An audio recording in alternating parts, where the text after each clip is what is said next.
name's Scott Froman and welcome to the Backwoodsman Institute. Well, here is one of the projects I was working on this late summer, trying to get it done, tweak it all and get it all done before the main hunting season starts. So the real thing is to get, like I said, to get the horses on this pasture.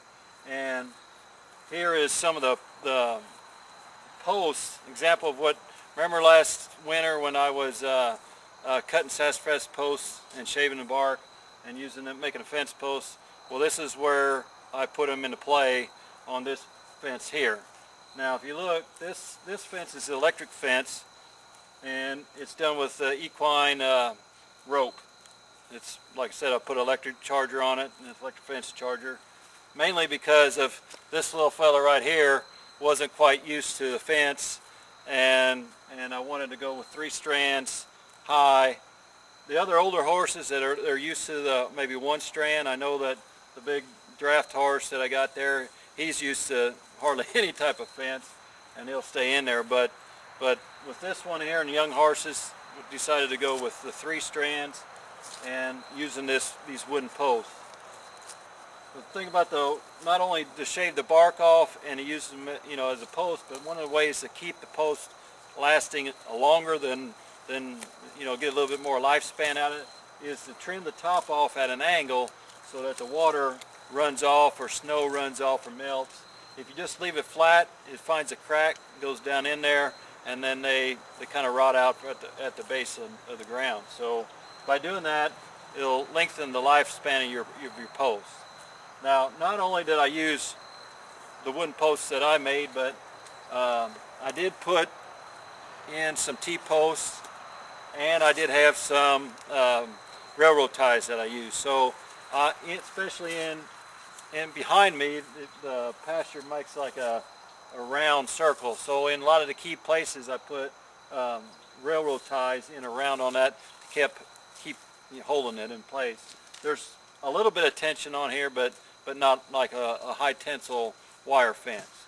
So I just wanted to show you guys one of the projects that I was working on, and like I said, I'm still finishing up. I'm not quite done cutting off some of these posts. So I'm going to show you now a little bit of how I worked my corners a little different with this type of rope. Here's how I set up my corners. I actually used railroad ties for my corner posts. I just figured it'd last longer, and so I'm let's zoom in a little bit and I'll show you how I set up the corners.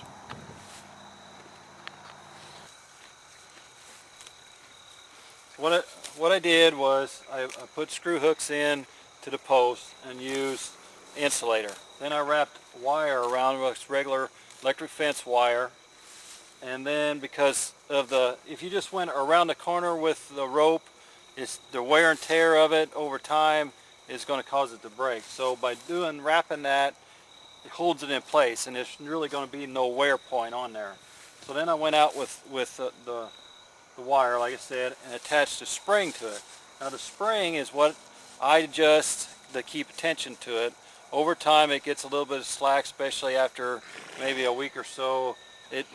When it's new, it gives a lot of slack into it, and to adjust that and keep it. Plus, going through the woods, if let's say a limb falls on there or something like that, it's not going to tear all my posts up, and there's going to be give in these springs right here. So I used spring, and then I used a thimble in there to wrap, so that the rope isn't onto the end of the spring. And that way I can pull on it and tighten it up periodically, and then I just use regular cable clamps, and then move over here to the end of it a little bit. You can kind of see where I used the cable clamps, and then at the end, to keep it from fraying up, I wrapped up with the regular electric tape.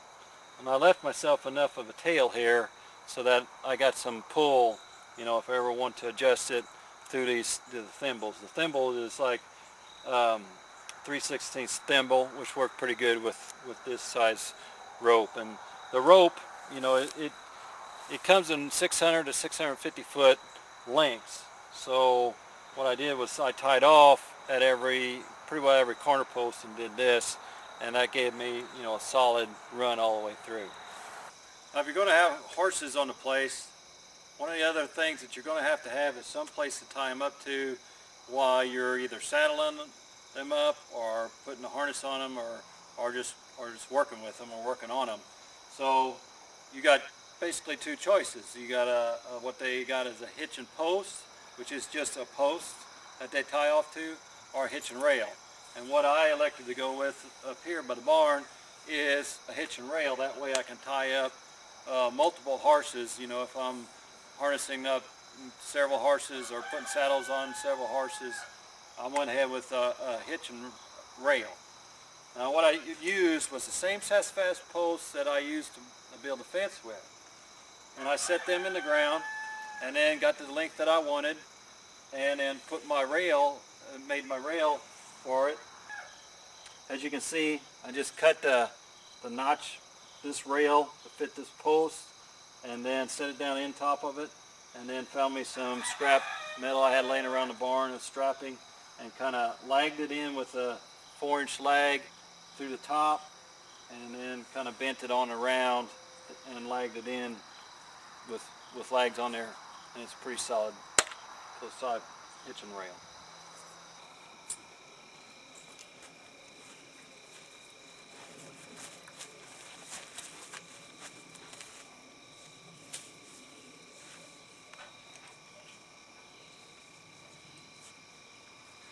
Now one of the things people most ask is how high to make the hitching post. Well, the hitching post, or hitching rail I should say, should be made about the mid-height of the horse's chest. Depending on what size horse you got, this is a medium-sized draft horse. The other horses, the riding horses, quarter horses, are a little shorter, but I opted to make it this height so that I can be harnessing up him, for like a draft horse size animal. As with any fence, there's going to be some maintenance involved to it, obviously.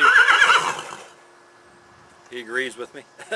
But anyway, you're going to have to, walk the fence, look for things that are laying on it, or with electric fence, you may be grounded out or shorted out somewhere, especially after a storm or something like that. And one thing that too is, if there may be like, here I got deer that kind of run through the fence every once in a while. You might have a fence a little tore down or more pulled out of place or something because of that. All kinds of reasons why.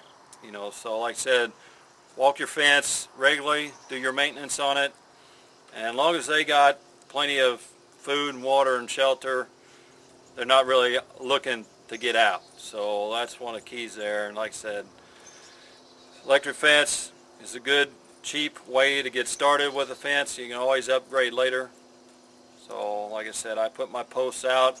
If I ever wanted to upgrade it, they're in the spots that I need to be in for them myself, where I can upgrade later on down the road. But like I said, I like electric fence because it's temporary. I can move it and I can add it and I can fix it a lot easier, and it's easier to maintain.